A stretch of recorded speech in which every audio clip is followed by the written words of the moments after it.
All right, so today we're talking about The Sound of Metal. It was released in, I believe, 2019. It was at TIFF in 2019. I think it got its theatrical release in 2020 because it was at the Oscars for 2020 movies. And it was directed by Darius Marder. He was also the writer for a movie I really, really like, The Place Beyond the Pines. He doesn't have too many IMDb credits, but I think that when I think of The Place Beyond the Pines, I think of the structure and how it all played out. You follow three different protagonists throughout each three portion of the films. Each three portions of the film. And I think I need to rewatch that one. I saw that one like 5-6 years ago, and man, yeah, I really, really love Place Beyond the Pines. And hey, hope to see more of Darius Marder because Sound of Metal was incredible as well. So The Sound of Metal was nominated for, how many Oscars is it here? 1, 2, 3, 4, 5, 6 Oscars last year, and it won 2 of them. So it was nominated for Best Picture, which was great to see. Honestly, looking back at the 2020 class, I'm like, it's probably one of my favorite of last year. Looking back at last year here, let me just do a quick refresher. 2020 Oscars. What won? Nomadland. Honestly, I do really like Nomadland. Nomadland was great. Oh, I have to type in 2021 Oscars because 2020 gives me the previous ones. So the 2021 Oscar ceremony for the 2020 Oscars. So you had Nomadland, The Father, Judas and the Black Messiah, Mank, Minari, Promising Young Woman, Sound of Metal, Trial of the Chicago 7. Honestly, not the best year, which makes sense. This is the COVID year, the main COVID year, where a lot of things were pushed back. And I was happy with Nomadland winning, but Sound of Metal, honestly, that and Nomadland are my 2 favorite. I have not seen Minari, which I have been meaning to. I know it's on Prime. I will get to that soon. But yeah, it's kind of just like a mid-range. Like none of them are like that bad of a choice, but like it's just like a mid-range. A lot of the ones from this year I would pick over any of the ones here. But that being said, we're talking about Sound of Metal, of course, and Sound of Metal from last year was incredible, and I'm very, very happy it got that nomination. Also, Best Actor, Rhiz Ahmed, which I think I'm thinking of each aspect of the movie, and I'm like, oh, that carried the movie. Like, Rhiz Ahmed's performance carried the movie, or like the sound design carried the movie. Like, there were so many aspects of this movie that were done so right. And Rhiz Ahmed was phenomenal. Like, I am a very, very big fan of Rhiz Ahmed. It seems like every character that he plays, he takes it to himself and tries to do something different with it. Even thinking of a role, even like in Star Wars, right? In Rogue One, some people said he stood out because they didn't like his performance as much, but it seems like he's a very methodical, maybe not methodical, but when he performs, he very much embodies the person, and it seems like to me I can interpret a lot of what the character would be thinking because of his performance, and I think that's just a mark of a really great actor. And yeah, Rhiz Ahmed, everything he does resonated with me, and I saw his short speech for the Oscar that he just won for his short film actually, and he just seems like a great guy. Yeah, he seems really cool. So nominated for Best Actor. For Best Supporting Actor, Paul Raci was also nominated. Very, very well deserving as well. He was absolutely scene stealing when he was in the movie. There's the scene near the end when Rhiz Ahmed's character tells him that he got implants, he's about to get the implants. And that was incredible. And just throughout, he lives in this community, and he's like the I don't want to say owner, but like one of the leaders of the community. And you can just see how much he's been through and how much passion he has for those people there, and really trying to just help everybody get by in their communal situation of being deaf. And he was absolutely incredible as well. And it was also nominated for original screenplay, very well deservedly as well. And it won Best Sound Editing or just Best Sound and Best Editing, and very well deserving as well. Because like the sound, it is a movie about deaf people, and just like Coda this year, there's like, yeah, we all know they're probably gonna do a thing where it's like you go into the POV of the character, but the way they did him losing his hearing, in addition to the soundscape that was created with the implants, which is so immersive, and it was absolutely incredible. Like one of the best sound designs in recent memory that I can think of, and best editing as well. Yeah, it was absolutely phenomenal. So, aside from its accolades, it was made on a 5.4 million budget USD, and its gross, it was a COVID year, so its international gross was just over $500,000. So just above like 20% of what it was made for.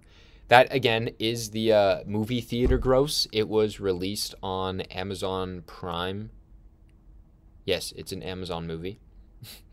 So I'm sure that Amazon's not hurting because of this.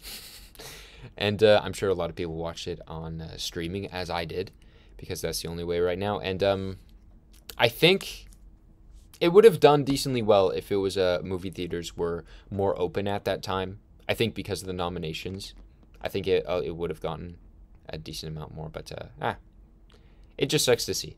I remember it was at TIFF in 2019, and I had a chance to see it.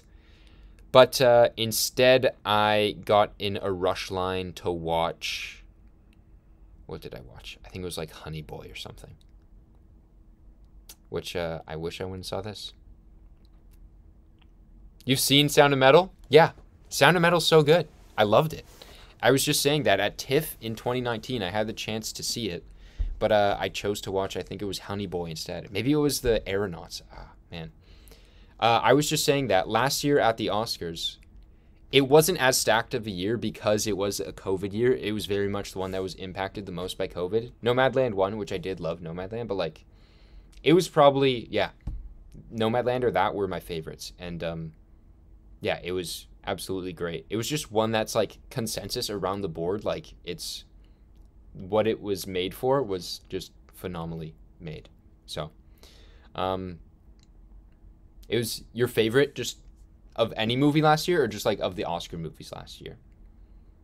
But honestly, I could definitely argue that it was my favorite Oscar movie last year as well. Yeah, exactly. It was great.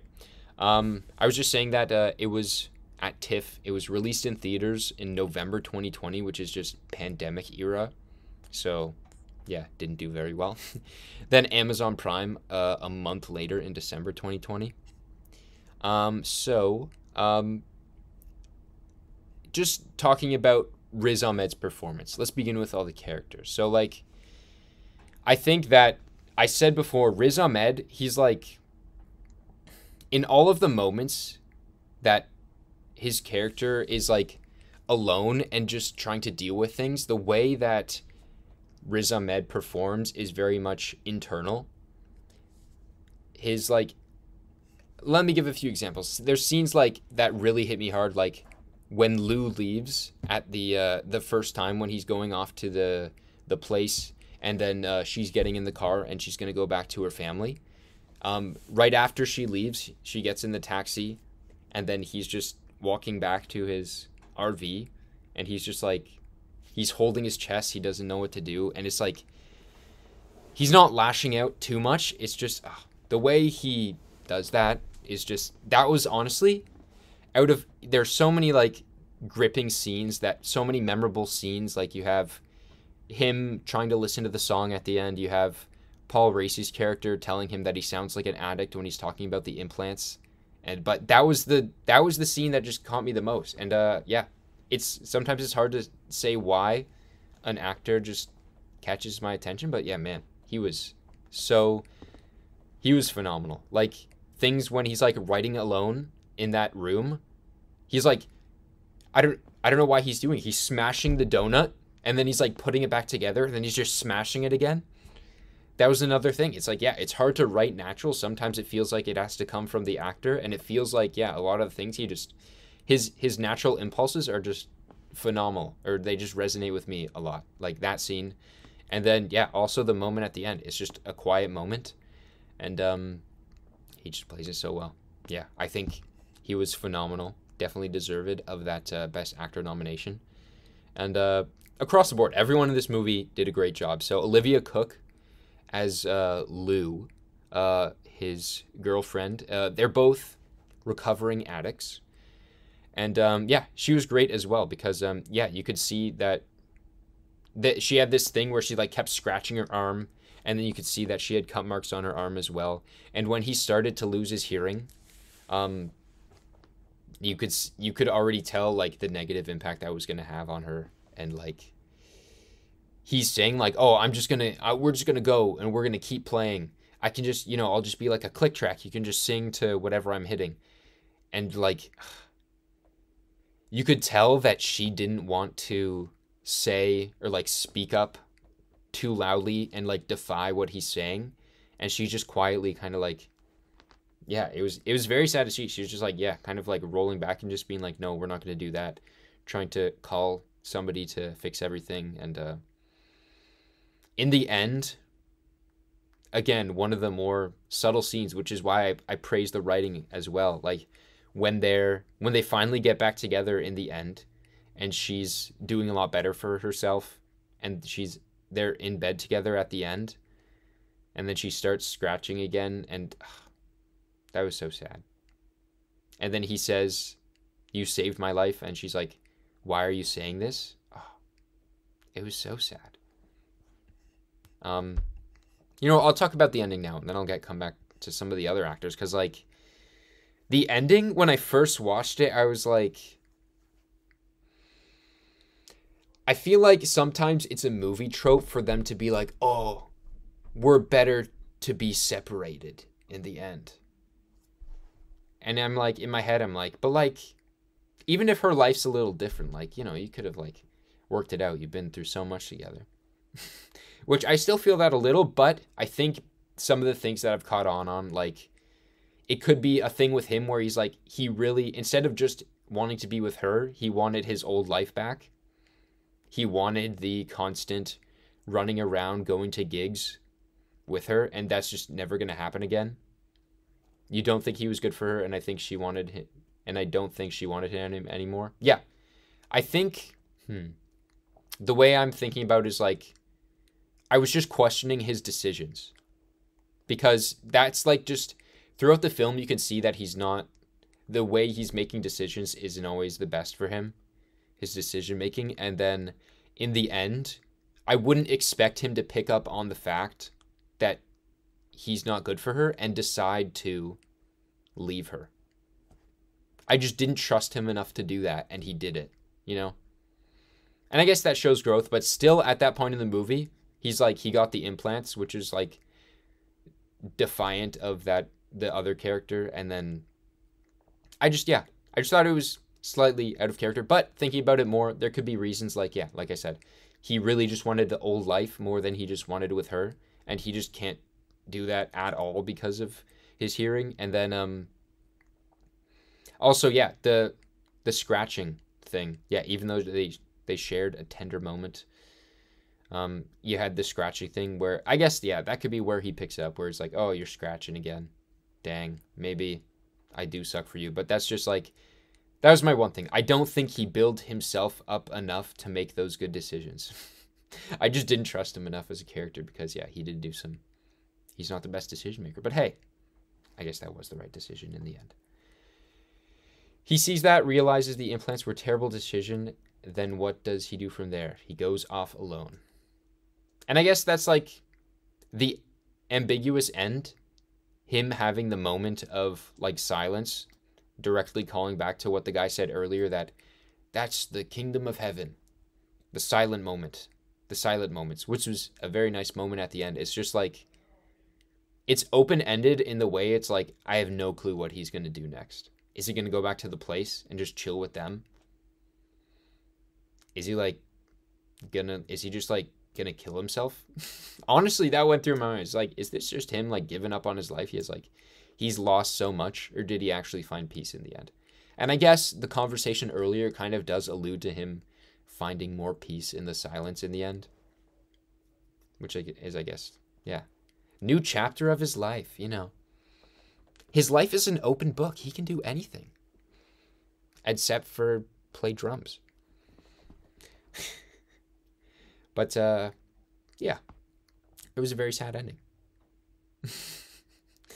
And then I think that one thing, I just watched the trailer for the first time, and in the trailer they said a line. It was the doctor, or the guy who's doing, yeah, the doctor. He was like, our top priority right now is to preserve whatever hearing you have left. And then he actively went out and destroyed that. Because, like, piecing it all together, the doctor who was doing the surgery, they're like, you're going to hear absolute silence for this period of time. And then we're going to put in the implants. And so that little bit of natural hearing that he had left, he actively went out and he destroyed. And that was another thing where it's like, damn. That hit hard. Along with, I keep just saying that guy. I need to get his name here. Paul Race's character, Joe. It's just Joe. I feel like, yeah, of course his name's Joe. Joe saying that, oh, we're trying to learn that it's not a disability and that we're not trying to solve your hearing. You're trying to solve the mental aspect that comes with that. And, yeah, that's another, just like, you think about it more. It's really sad to see that he actively went out, destroyed the little bit of natural hearing he had, and then you get the robotic knits. Which, like, it was something, and it seemed like it doesn't allude to it, or, like, they don't directly state. But one thing I loved about the sound design was, like, you could kind of get a sense of the world that he's in, because in quieter moments, you can clearly hear people's voices. Like, one-on-one, he can hear people. It is more robot-y. But then in the group scenarios, you just can tell that whatever device that it's using, it's taking in just sound waves from everywhere. It can't differentiate, like, distance, volume, or anything. It's just not as complex as a human ear can be. And it just doesn't filter everything in a way that's natural. And, yeah, it's never going to be the same. Because, yeah, when he walks outside and the meshes of everybody's voices coming in, that was, yeah. I was like, I was trying, like, the sound design is so well, because I'm not thinking in my head, oh, wow, this is great sound design. What I'm thinking in my head is, like, I'm trying to pick apart different conversations, because it's like a thing. Yeah, it's like when you're in a crowd and you hear so many conversations, it's like you can't pinpoint down one conversation. And in this, it's like just that to an extreme. You can't pinpoint the person next to you, because it still blends into the background and foreground of your hearing radius. It's just, yeah, gone, shattered. And yeah, I think, yeah. I said earlier that, yeah, the sound design in this movie is one of the most memorable out of, like, any movie for a long time. The sound design was absolutely phenomenal. Moving on, I'll talk about a few other characters. Like I said, Paul Raci, who plays Joe, who was also nominated for an Oscar for Best Supporting Actor, was, again, incredible. Like I said, I think I said before that you can tell based on his performance that he has so much history with the subject matter, that he struggled so much, and he's done so much for himself and others to try to make them think in a more positive way about their deafness, and try to, yeah, like he said, solve what's in their head rather than what's in their ears. And even though it's like, when they went there initially and they're like, oh, no contact to the outside world. And yeah, his like weird strict rules that he can't fix the house for some reason or something. You see those strict rules and you're like, why is he doing this? He's just a crazy guy. But then in the end, it comes together so much. And I'm still trying to understand it, because like he forbids him from going on the internet, and he does. And like, how negative does that impact him? Like, I think the thing for me about that whole group there, the whole community that they have, is like, are they just expected to spend the rest of their lives there? Like, how long has everybody been there? is my question. Are they ever going back into the real world? Because shutting off things from the real world, as long as they think they need it. He did say that, didn't he? Yeah, I'm pretty sure he did. Because, like, shutting off things from the real world, is it just like, what benefit did that have? Is it just like you need to focus on this more kind of thing? It's like no phones in class. You're not allowed to focus on anything else right now. Because that would be a big, like, if somebody was just, like, very much involved with their family and use their family as support, that's just a big ask to separate from. But,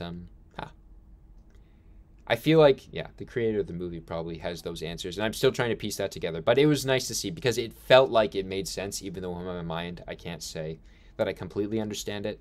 But again, the way his performance was, so much history behind it, and the line that I don't think they put in the trailer where he says, "You sound like an addict right now," that just like, that was like this clicked moment. It was like, it just, he wasn't, Rhiz Ahmed's character, not accepting the change of being deaf. The implant he thinks that the implant will provide him the relief as his drugs used to do.